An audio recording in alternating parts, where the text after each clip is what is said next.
কোথায় থেকে ধরা হলো এই মালগুলা?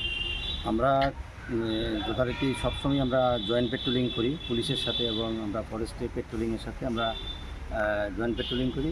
এদিক আমরা ওই পুলিশের সাথে আমরা জয়েন্ট পেট্রোলিং করতে বেরিয়েছি।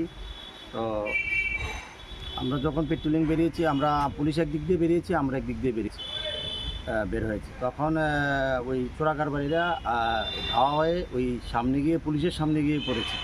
তারপর যথারীতি পুলিশ আমাদেরকে খবর দিয়েছে যে এইদিকে আপনারা ধাওয়া করার পর এইদিকে এসেছে, আপনারা আসুন। তা আসলাম, তারপর আমরা গাড়িটা ধরে নিয়ে আসলাম। তবে কোথায় ধরলেন? এটা আমরা ধরেছি আমার মেলাঘর শ্মশানঘাটের ওই দিকে।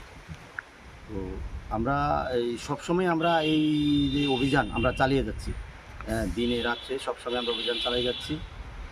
গাড়িতে কি ছিল, কি কি ছিল? গাড়িতে ছিল মেহগনির লক ছিল, প্রায় 1.25 কাম লক ছিল।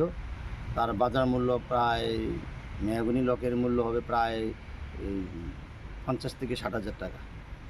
আর তার সাথে সাথে গাড়ির মূল্য আছে, গাড়ির মূল্য প্রায় 3-4 লাখ টাকা হবে তার বাজার। অ্যারেস্ট হয়েছে না, আমরা ড্রাইভারকে পাইনি। ড্রাইভার বা যারা ছিল পাশে তারা পালিয়ে গেছে, ওদেরকে আমরা চিনতেও পারিনি।